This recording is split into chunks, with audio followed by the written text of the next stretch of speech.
Hello guys and welcome back po sa Tarot Page Philippines. So this video, gawin po natin ang weekly horoscope para po sa may mga Sun, Moon at Rising na Aquarius. So kung bago po kayo, subscribe, like, and share. Kung hindi nyo po alam kung ano yung Sun, Moon at Rising sign nyo kasi importante siya, sa dulo po ng video, may link tayo para mapanood nyo. Readings are for guidance purposes. Use your free will wisely. This is for December 8 to 14. At kung gusto niyo pong ma-access, by the way, ang ating predictive readings, you just need to click po yung join button sa baba or you can send your support by using the thanks button. Aquarius, magkano to? Kamusta ka na? So we have here is the 8 of Pentacles.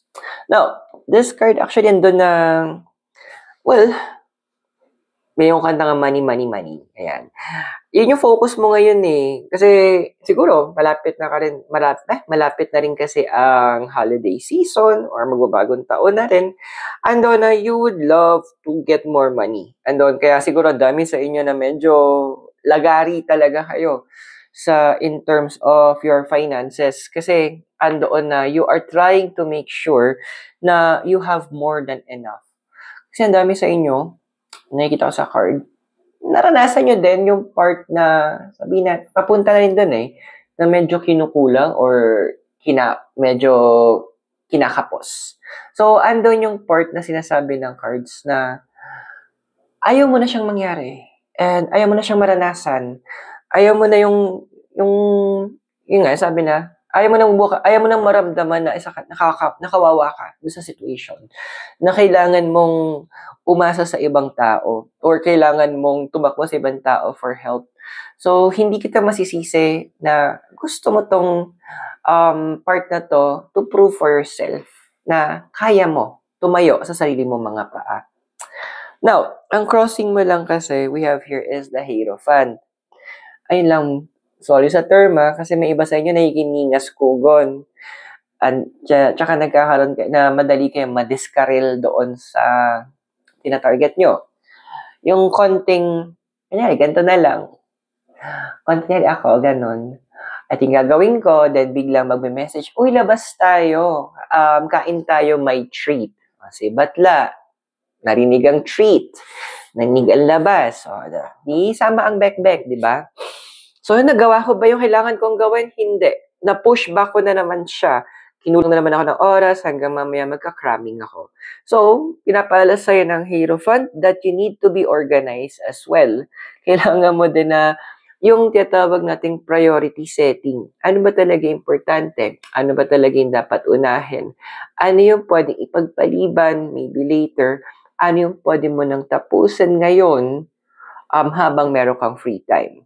So, ito na yung part na kailangan mong turuan yung sarili mo, how to do that. Mahirap din siya kasi andoon na you will need to everyday make that decision. So, simula mahirap. That decision na parang, okay, susundan ko tong process na to, ito yung gagawin ko. Pero pero habang tumatagal, habang pinapanindigan mo yun, andun yung punto na you will, magiging repetitive action siya, na magiging part na siya ng routine mo hanggang maging behavior mo na siya. So, it takes discipline pa rin. Now, yung desire card mo, meron tayo itong High Priestess. Now, si High Priestess kasi nagpapaalala din na one of your desire is yung, siguro, independence lang talaga yung target mo. Ang lakas maka-Independence Day na gusto ko na magagawa ko to on my end, na hindi ko kailangan humingi ng tulong, na hindi ko kailangan na mag-bother ng ibang tao. Tapos gusto yung yung mga desire mo is one of yung from planning to execution hanggang sa harvest, andoon na hawak mo lahat.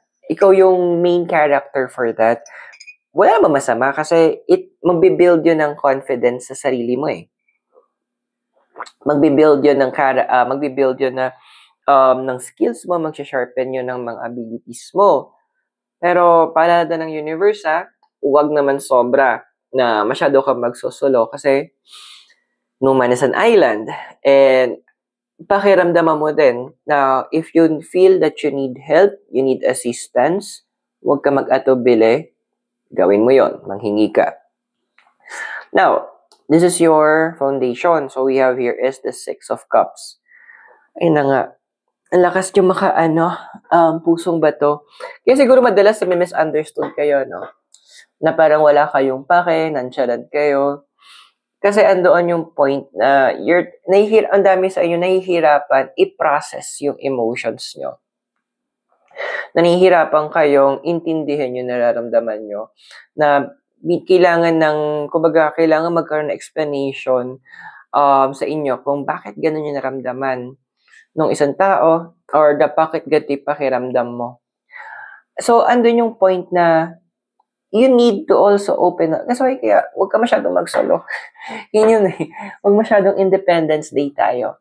Andun na pinapala sa'yo ng cards na you need to make sure na yung hayaan mo naman yung emotions mo ang mag-take, na matuto ka from your emotions. And huwag ka ding matakot na tumanggap ng pagmamahal mula sa ibang tao. Yeah, marami sa inyo na nakaranas ng betrayal in terms of connections or relationships. Pero hindi naman ibig sabihin na may nagloko before is yun na rin ulit yung gagawin sa'yo ng mga tao sa paligid mo. Now, in the past, meron tayo dito, Five of Cups. Yun nga. Ang hirap kasi, nagtiwala ka din nun eh, parang almost ang dami sa inyo, you try to give everything. You tried na parang ibigay na yung pwedeng ibigay. Tapos hindi kayo nag-expect ng anything in return. Pero, ayun nga lang, sa bandang huli, naging selfish tong mga taong to. And, hindi nila natutunang i-appreciate yung mga na-contribute mo. So, andun yung point na, siguro, kaya nagkaroon ka ng mga boundaries, naglagay ka ng walls para hindi ka matouch or emotionally matouch ng ibang tao. Kasi, andoon yung part na pinaprotektahan mo lang na hindi na maulit yung nakaraan. Understandable naman yun, naintindihan natin. Pero, wag naman nating ilahat. Wag nating i-generalize na lahat ng tao ganon. Andun pa rin na isipin natin na magkakaiba pa rin ng mga tao. May mga iba't iba tayong personality at hindi naman dahil nangyari dati, kailangan papayagat maulit siya ngayon. Kasi in the future, meron tayo ditong the card of the Lovers. So, of course, may mga ipapadala. Warning lang huwag niyo isipin, lovers, magkakajowa ako. Hindi ganun yun. When you say lovers, this is all about relationship. So, lahat ng klase ng relasyon. So, in the future kasi may mga ipapadala ulit ang universe ng mga tao na medyo sabihin natin, tuturuan ka ulit paano magtiwala. And may mga moments sa inyo, iba sa inyo, makakaramdam na, parang gusto kong mag-reach out kay ganito or humanap ng paraan para makontak si ganyan. Go for it. Kasi andoon yung point na kahit nasabihin natin wala kayong communication or na-block nyo isa't isa or whatnot, alam mo kasing sayang yung relationship na napundar na yon. And just because of misunderstanding, nag-end yung connection na yon. So, take that risk, communicate, and reach out to them. So, kung nakaka-resonate ka sa readings natin, subscribe, like, and share. And kung gusto mo mapanood yung ating mga predictive readings, very soon lalabas natin siya, i-click mo lang yung join button sa baba. For now, tuloy natin yung readings mo. Your physical environment, we have here is the Page of Cups. So, yun nga, ang hirap minsan sa paligid mo na para kang caregiver, para kang preschool teacher, alam mo yun? Kasi yung mga tao sa paligid, yung mga kasama mo ngayon, parang, Day, kulang na lang, arugain mo talaga. Kulang na lang ipaghele mo at pagtimpla mo ng gatas. Parang alam mo parang, bakit ba sila masyadong pabebe? Yung partner na gusto mong itanong, bakit masyado kayong, feeling nyo, you're too important. And andun yung punto na in a way, hindi mo ka masisisi kung medyo napupuno ka na rin sa kanila or nananawa ka na rin sa kanila. Pero andun yung point kasi na pinapala sa'yo ng card mo sa physical environment na Page of Cups. Be honest with them. Tell them na parang, uy, napapagod na ako. Puro na lang kayo ganito, puro ganyan. Can we not? Ganyan. Place boundaries. Alam mo, hindi mo masama maging honest eh. Ngayon kung ma-offend, inisip mo ma-offend yung tao, pag na-offend yan, that means hindi mababaw yung pagkakaintindi nila, hindi nila intindihan yung sa loobin mo at hindi nila kino-consider yung nararamdaman mo. But if they understand, that means key for keeps yung mga yan. Ibig sabihin yan yung mga tao na kailangan may treasure kasi malawak ang pag-unawa nila. Pwedeng na-oversee lang nila na hindi na napansin na ganun yung nararamdaman mo na. So sometimes, or most of the time, your honesty or your honest opinion is very necessary. Your emotional environment is the Seven of Pentacles. So may mga binibigay naman na sa'yo universe ng mga inspired ideas, inspired thoughts, yung mga kailangan mong gawin, sino kailangan mong kontakin, ano yung kailangan mo accumulate. Why? Because the universe is also allowing you to build your finances. Kasi yun yung gusto mo, di ba? Doon pa lang sa una na gusto mong mag-acquire ng finances. So, andun yung kapag nakakuha ka ng inspired thoughts, wag mo na i-overanalyze. Ay, kunyari, nakita ka ng, sabi natin ay, wala nagbebenta ng barbecue. Parang gusto kong magbenta ng barbecue kasi malaki yung market, may mga naghahanap. Wag mo na i-overanalyze ako, kailangan ko pa na gato, kailangan ko yan. Start with what you have. Magsimula ka kung anong meron ka. And then from there, palaguin mo. Mula doon, payabungin mo. Kumbaga, yung, kung alam mo yung Parable of the Talents ba yun? Sa Book of Matthew, basahin mo siya. Maintindihan mo. He who is, kung yung mga tao na may naging masinop doon sa maliit, binibigyan pa sila ng more and more ni God. Kasi, ando na pinagyaman nila. Andoon na hindi nila sinayang. So, same thing with you. Pagyamanin mo kung anong meron ka ngayon. Use it. And then from there, lalago naman siya. Now, your hopes and fears, meron tayo itong Knight of Cups. Yun nga.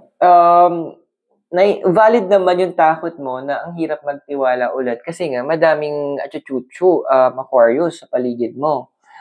Pero isipin natin ganito.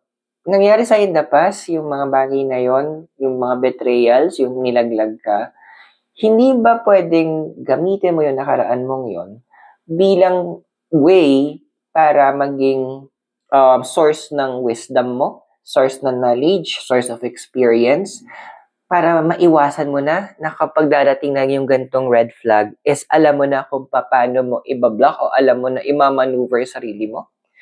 Kasi you're missing a lot. Sabi nga nung sa movie ni Moulin Rouge sabi ni Ewan McGregor doon, to love and be loved in return is the greatest thing you'll ever learn. Kasi in the future, meron tayo itong Four of Wands. Yun naman talaga yung hinahanap mo Hindi talaga relationship, hindi talaga romantic partnership ang hinahanap mo, but someone to call as family. Kaya siguro andoon na gusto mong madagdagan yung finances mo kasi gusto mo na para ma-win yung mga tao sa paligid mo. You know what? Love will find you That familiar, that family love na hinahanap mo, parating na. Andoon lang kasi masyado mong binablock yung sarili mo to receive love from them. Open up. Kasi andyan na sa paligid mo Hinihintay lang nila maging ready ka to receive love from them. So I hope nakatulong yung readings. Those are for guidance for process. Use your free will wisely. At subscribe, like, and share. Kung gusto mong mapanood ang ating predictive readings, please do click the join button sa baba. And yun. So maraming salamat, Aquarius. God bless. Namaste. Hare Krishna and blessed be. And hope to see you soon. Mula po ito sa Baguio City. Have a great day. Bye for now.